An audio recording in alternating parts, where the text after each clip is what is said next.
Hello everyone, कैसे हैं आप लोग। उम्मीद है बढ़िया होंगे, स्वस्थ होंगे, ठीक होंगे।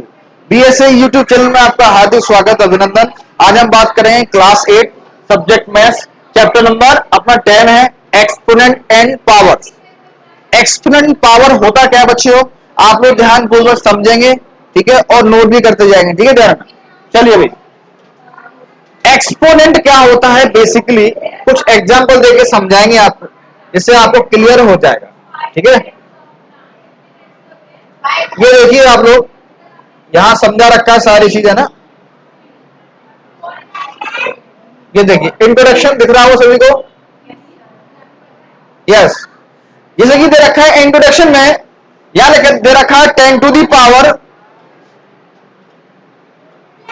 24, ठीक है। तो यहां पे जो 10 है वो हमारा बेस है, 10 जो है वो क्या है, बेस है।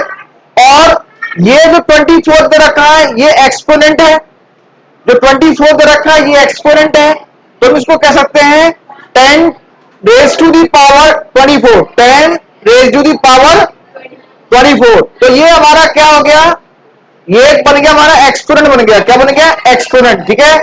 तो यहां पे जो 24 दे रखा है वो एक्सपोनेंट है, और जो 10 टू दी होल पावर दे रखी है उसको हम 24 बोलते हैं, ठीक है भाई। जैसे कि यहां दे रखा है, देखो बच्चे समझो, powers powers with negative exponent, power power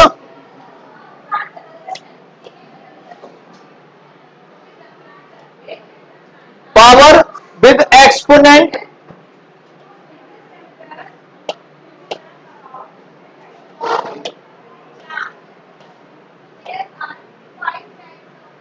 power with exponent power, ठीक है भाई। Power with negative exponent, sorry, power with negative exponent क्या होता है, ध्यान देना। जैसे मैंने कहा 10 to the power 2, this is the 10 to the power 2, दिख रहा है आप सभी को। इसको सकते हैं 10 इंटू 10, इसको एक्सटेंड कर दिया, क्या कर दिया, एक्सटेंड कर दिया, ठीक है भाई। अच्छा, 10 टू दी पावर 1 को हम इंटू 10 ले सकते हैं, ठीक है। अच्छा, नेगेटिव पावर क्या होती है, नेगेटिव एक्सपोनेंट क्या होता है, जैसे मैंने 10 टू दी पावर -4, तो जो -4 है वो हमारा क्या है, पावर हो गई, ठीक है। इसको हम नेगेटिव एक्सपोनेंट बोलेंगे, ठीक है भाई। क्लियर, बात समझ में आ रही है। यहां तो सभी को क्लियर हुआ कि हमारा एक्सपोनेंट क्या होता है। एक्सपोनेंट वो होता है, जैसे मैंने कहा 10 टू दी पावर 24, तो जो 24 हुआ वो एक्सपोनेंट हुआ, ठीक है। और जो 10 हुआ वो हमारा बेस हुआ, इसको हम कह सकते हैं 10 रेज टू दी पावर 24, ठीक है। एक्सपोनेंट नेगेटिव इंटीजर्स, जैसे मैंने कहा 10 टू दी पावर -6, तो -6 जो है ना वो नेगेटिव एक्सपोनेंट है, ठीक है करना, power with negative exponent. Clear है, clear all of you. Sir introduction समझना है आपको, ठीक है। इसके बाद हम एक्सरसाइज स्टार्ट करेंगे। चलिए एक्सरसाइज करते हैं स्टार्ट। इसमें कुछ फॉर्मूलेज हैं, ठीक है, लॉ है। इस लॉ के बारे में कुछ बताना चाहूंगा आपको, ठीक है। लॉ ऑफ एक्सपोनेंट क्या होता है, what is the law of exponent, ये आप सभी नोट करेंगे, ठीक है भाई। चलिए, फर्स्ट लॉ क्या होता है, पहली हेडिंग लगाएंगे लॉ ऑफ एक्सपोनेंट। आप पहली हेडिंग लगाएंगे बाबू, law of exponent, law of exponent, पहली हेडिंग लगाइए आप सभी। लॉ ऑफ एक्सपोनेंट क्या होता है, हेडिंग लगा लीजिए लॉ ऑफ एक्सपोनेंट, ठीक है। लॉ ऑफ एक्सपोनेंट क्या होता है बताते हैं आपको स्टेप बाय स्टेप, ठीक है, ध्यान रखना। पहली हेडिंग लगा लीजिए लॉ ऑफ एक्सपोनेंट, ठीक है भाई। अब होता क्या है, देखो सुनो ध्यान से। पहला जो लॉ आता है वो क्या कह रहा है, ए की पावर एम इंटू ए की पावर एन, जब दोनों का बेस सेम है और पावर क्या है, अलग अलग है, तो क्या करेंगे, क्या हो जाएगी, पावर एड हो जाएगी, ए की पावर एम प्लस एन, ठीक है भाई। सेकंड लॉ ऑफ एक्सपोनेंट क्या होता है, जैसे मैंने कहा ए की पावर एम डिवाइड ए की पावर एन, जब दोनों का बेस सेम है और डिवाइड हो रहा है तो पावर क्या होगी, माइनस होगी। क्या होगी, पावर ए की पावर एम माइनस एन, ये हमारा थर्ड लॉ, सेकंड लॉ हो गया, ठीक है। और लॉग क्या होगा भाई, मैंने कहा ए की पावर माइनस एम वो होगा 1 अपॉन ए की पावर एम, ठीक है। जो थर्ड लॉ होगा वो होगा ए की power minus M is equal to 1 upon A की पावर एम, ठीक है, ठीक है बच्चों। चलिए भाई आगे नेक्स्ट लॉ, फोर्थ लॉ बताते हैं आपको कि फोर्थ लॉ क्या होता है। मैंने कहा ए की पावर एम की पावर एन, ए की पावर एम की पावर एन, तो आंसर हो जाएगा ए की पावर एम इंटू एन, ठीक है। ओके, ए की पावर एम की पावर एन, तो क्या हो जाएगा ए की पावर एम इंटू एन, ठीक है भाई। Next law, fifth law, fifth law होता है ए की पावर एम इंटू बी की पावर एम। जब दोनों के बेस अलग अलग हैं और पावर सेम है तो क्या हो जाएगा, बेस का मल्टीप्लाई कर लेंगे और पावर यू की यू रहेगा, ठीक है। ए बी की पावर एम हो जाएगा, ठीक है। सिक्स लॉ, ए की पावर एम डिवाइड बी की पावर एम, ए की पावर एम और बी की पावर एम, जब दोनों के बेस अलग अलग हैं और डिवाइड हो रहा है पावर सेम है तो क्या हो जाएगा, ए अपॉन बी की पावर एम। क्लियर, ये हमारा हो गया सिक्स लॉ, ठीक है भाई। सेवंथ लॉ, अगर किसी की पावर अगर जीरो आ जाती है, अगर किसी की पावर अगर जीरो आ जाती है, ए की पावर जीरो, बी की पावर जीरो, किसी की पावर जीरो होती है तो उसका जो आंसर निकलता है वो निकलता है 1। क्या निकलता है, 1। किसी की पावर जीरो, आंसर क्या आएगा, 1 आएगा, ठीक है। कोई भी नंबर की पावर अगर जीरो होती है तो आंसर क्या आता है, 1 आता है, ठीक है। ये सेवंथ लॉ हो गया। लास्ट लॉ, लास्ट लॉ जो है ना, एट्थ जो लॉ है वो है, मैंने कहा ए की power M is equal to A की पावर एन। जब दोनों का बेस इक्वल है, जब दोनों का बेस क्या है, इक्वल है, ठीक है, तो क्या हो जाएगा, पावर भी इक्वल हो जाएगी। जब दोनों का बेस इक्वल है तो पावर भी इक्वल हो जाएगी। ये हमारा लॉ कंप्लीट हो गया बाबू, ठीक है। ये लॉ हमारा कंप्लीट हो चुका है, ठीक है। इतने ही लॉ काम आएंगे आपके, ठीक है। तो फटाफट नोट करते जाएंगे सभी स्टूडेंट्स, ठीक है। और यही लॉ आपके आगे क्वेश्चनों में काम आएंगे क्योंकि ये चैप्टर बहुत इंपॉर्टेंट है, आप लोगों के लिए ध्यान रखना, एग्जाम में क्वेश्चन बनते हैं इससे ध्यान रखना, ठीक है। तो सभी स्टूडेंट अच्छे से करते जाएंगे, समझते भी जाएंगे, ठीक है भाई, क्लियर है। चलिए भाई आगे चलते हैं नेक्स्ट एक्सरसाइज तरफ, ठीक है।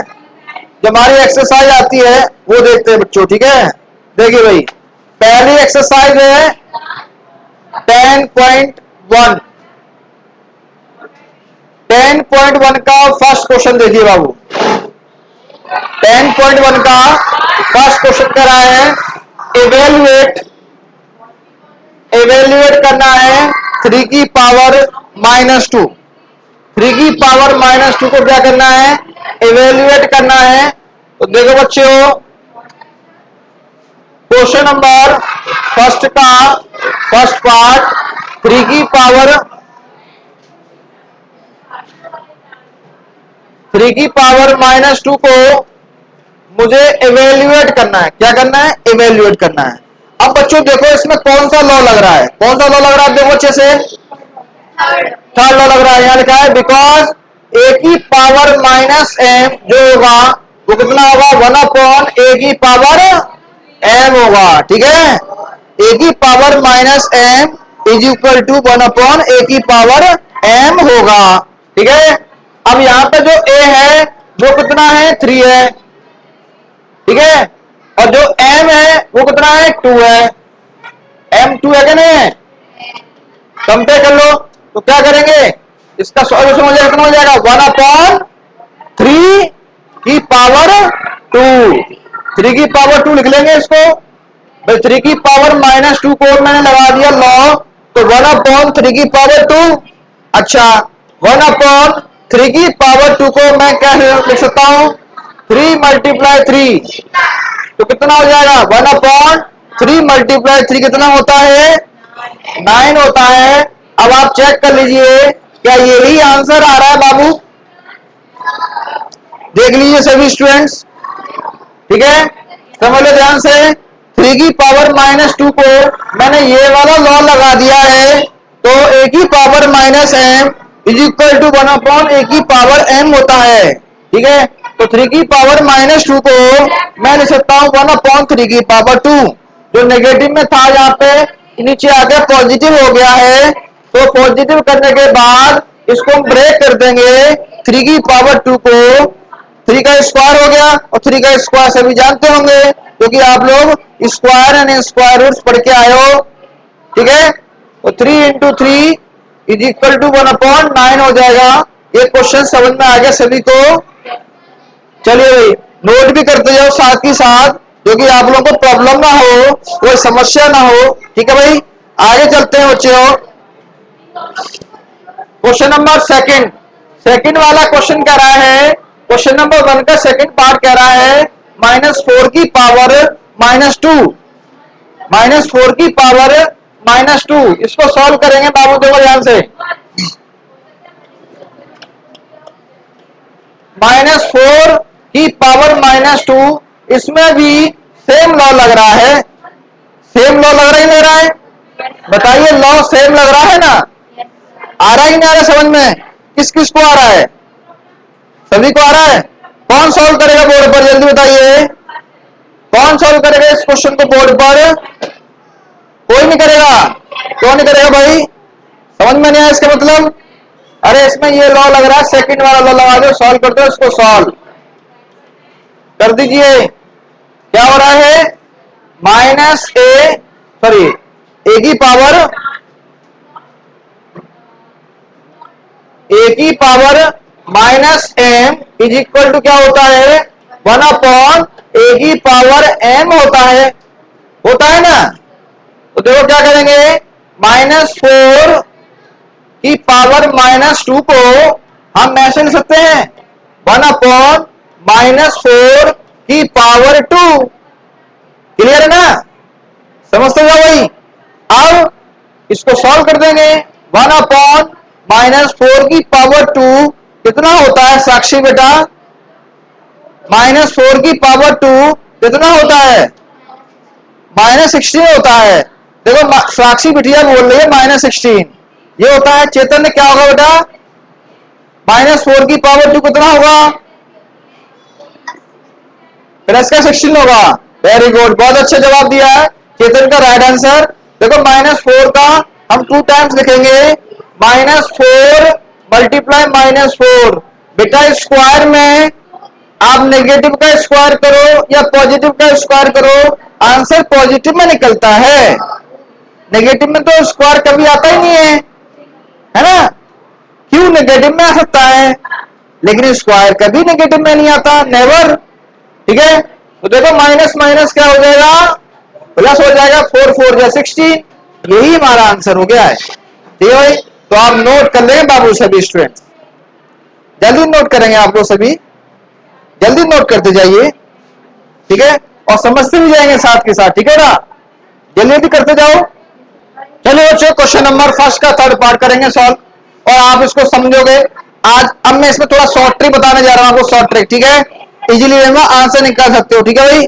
तो शॉर्ट ट्रिक क्या, देखो अच्छे से, जब भी आपको स्टार का क्वेश्चन दिख जाए तो कुछ नहीं करना है, रेसिप्रोकल करना है। क्या करना है, रेसिप्रोकल मेथड, ठीक है। जैसे कि मैंने कहा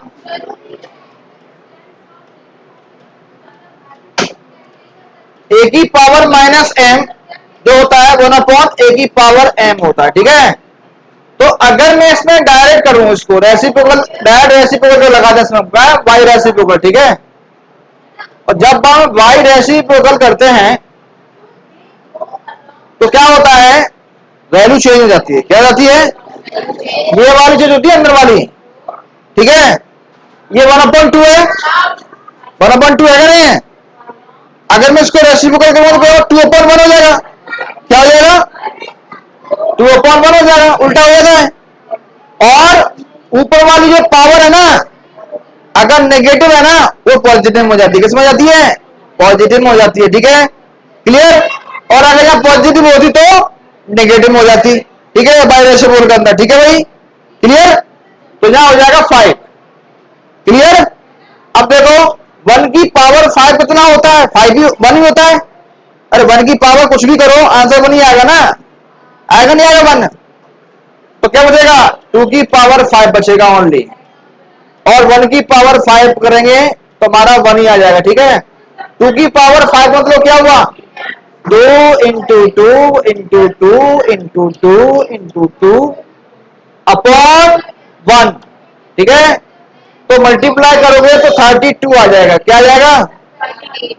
और 32 में 1 का डिवाइड करेंगे, 1 का डिवाइड 32 में करोगे तो 32 आ जाएगा। ठीक है, देखो बच्चों आंसर सही है क्या? देख लीजिए, सभी बच्चे देख लेंगे आंसर सही है क्या, करेक्ट है कि नहीं है। नोट कर लो बाबू। चलिए बच्चों आगे समझो ध्यान से, ध्यान से समझिए। Question number 2, simplify and express the result in power rotation with positive exponent.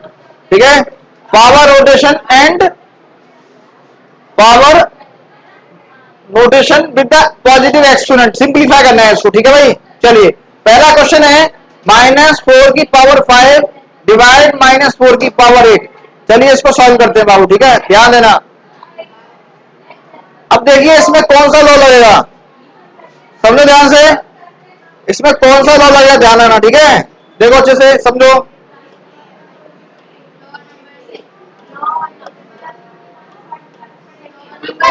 इसमें लॉ लगेगा ए की पावर m डिवाइड ए की पावर n। ठीक है, क्या था? ए की पावर m माइनस n, ये लॉ था। ठीक है, ये लॉ था ना, ए की पावर m डिवाइड ए की पावर n। ठीक है, ये लॉ था ना।